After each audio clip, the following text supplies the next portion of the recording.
Bonjour et bienvenue dans ce laboratoire d'électrochimie de l'Université de technologie de Poznan. Le 15 janvier dernier, près de 3000 scientifiques se sont réunis lors d'un forum virtuel organisé par l'Organisation mondiale de la santé pour recenser les limites du savoir et fixer les priorités concernant la recherche des vaccins contre le coronavirus. Parmi les différents vaccins déjà approuvés par l'Organisation mondiale de la santé contre cette pandémie mondiale, intéressons-nous sans publicité à celui développé par Biotech et Pfizer. Il a une efficacité de près de 95% et il se conserverait à une extrême basse température de moins 70 degrés Celsius. Le transport d'un tel vaccin à une telle température implique une technologie particulière. Dans le cadre de mon projet de thèse qui s'intéresse essentiellement aux basses températures, je me consacre au développement des supercondensateurs opérant effectivement à basse température. Ces supercondensateurs peuvent être utilisés comme outils de stockage d'énergie dans les batteries, dans les avions ou même les camions réfrigérés qui se chargent du transport des vaccins dont je viens de faire mention. Pourquoi les supercondensateurs sont-ils importants dans ce type d'application?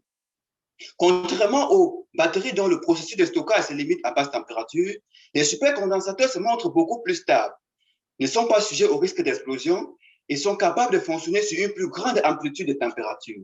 Les supercondensateurs disposent également d'un cycle de vie jusqu'à 10 fois supérieur à celui des batteries. Ils sont moins lourds, offrent une puissance supérieure et se rechargent quasi instantanément.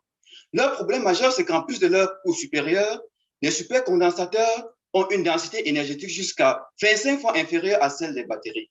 Nous nous proposons également dans cette thèse d'augmenter cette densité énergétique. Et comment procédons-nous?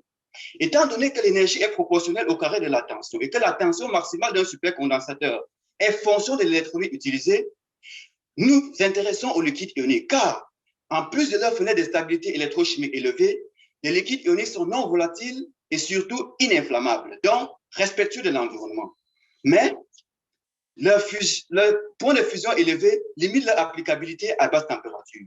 Pour surmonter ces limitations, nous formulons des mélanges binaires et des mélanges ternaires de liquides ioniques. Ces deux types de mélanges opèrent efficacement sans fusion jusqu'à moins 90 degrés Celsius où une transition vitreuse est observée. Par la suite, nous nous intéressons à la préparation des électrodes de carbone à base des silices colloïdales qui ont une taille des pores bien adaptée pour le transport et l'hébergement des ions. Les supercondensateurs préparés à base de ce carbone et les deux types de mélanges de liquides ioniques opèrent efficacement jusqu'à moins 30 degrés Celsius et moins 50 degrés Celsius pour les mélanges binaires et les mélanges ternaires de liquides ioniques respectivement. Merci pour votre aimable attention.